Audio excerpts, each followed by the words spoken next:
Mongolia's Hustai National Park sits on top of 506 square kilometers of land, where the Mongol horse enjoys plenty of rain and sun.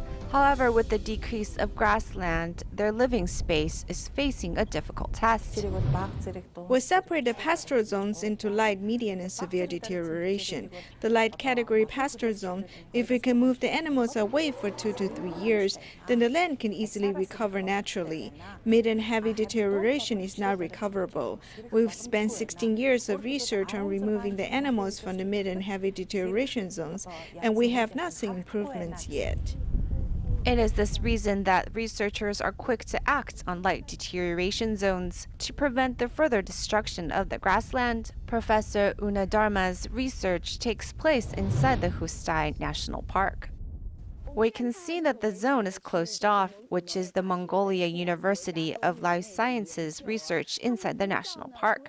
They take into consideration the area's plant life to assess the damages as none, light to medium, and severe. They block off the area with a fence because they want to prevent human and animal interference.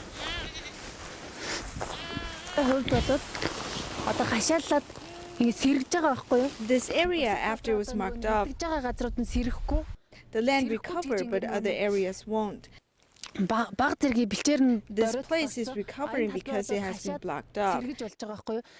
But those severely affected, blocking off the land won't help.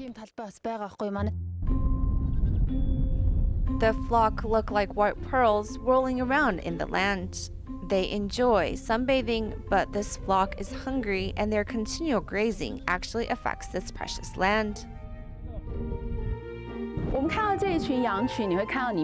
Within the flock, we can see there are goats and sheep. Mongolian herders are very smart. They especially control the number of goats to sheep they have, because goats tend to dig at the ground with their hoof and cause more destruction to the grassland.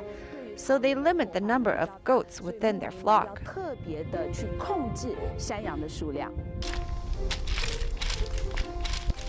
Grass fields which have been grazed by goats cannot be used for other pastoral animals and must lay resting for next year's new grass.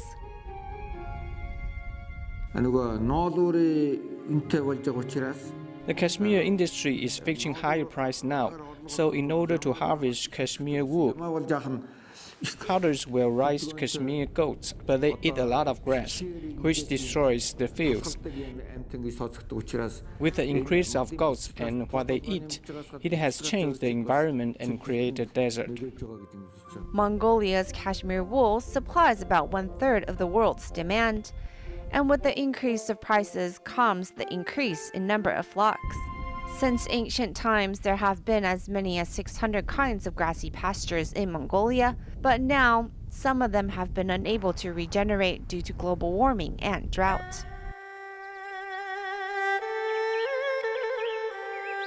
In the records of the great historian, it is said Huo Qubing defeated the Huns in the Baikal Lake, but the lake here actually means the desert. However, desert life is not the image we associate with. There are actually resilient, short grassy plants living there. In the winter, the plant life we see now will dry up, but it grows in the summer. It won't look like the sandy area we see now. In the summer, the desert plant grows to be about 60 to 80 centimeters, as high as my knee, so this region is all greens. Many people's impression of Mongolia is that of the highland desert, but in reality, there are a vast variety of land types. In the north, there are forest, mountains, and primary forest. In the central region, it's broad grasslands, while towards the southern region, it's arid desert. Throughout Mongolia's vast land, only 0.8% of the land can be used as farmland. You can see this farming activity. They are planting wheat because highland regions isn't like Taiwan, which can grow rice. In 2018, the country just finished drawing the first phase of an agricultural district, which covers 497,000 hectares of land. The land, which covers 0.5% of the country, will grow 343,000 hectares of wheat. 13,000 hectares of potatoes, and 8,300 hectares of other vegetables.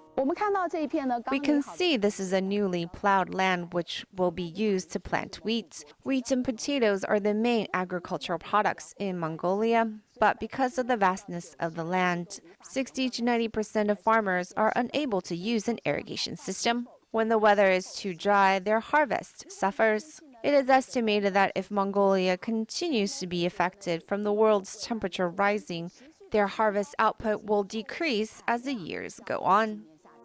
The country's livestock products are self-sufficient and even able to be sold elsewhere, but its dry and arid temperatures and short harvesting season means it's only suitable for planting wheat, potatoes, and carrots, because in the winter, their farmland are not good for growing anything.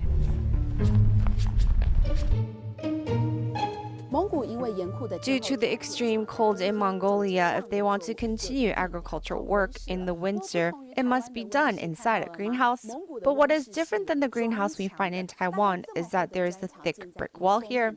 Its purpose is to block the wind. Inside the greenhouse, there are warming systems to provide heat.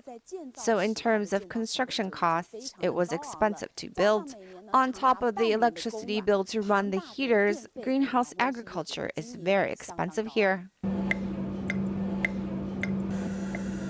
This greenhouse is equipped with an irrigation system to save on precious resources. Outside the greenhouse, what looks like a mountain of dirt is actually there for a reason.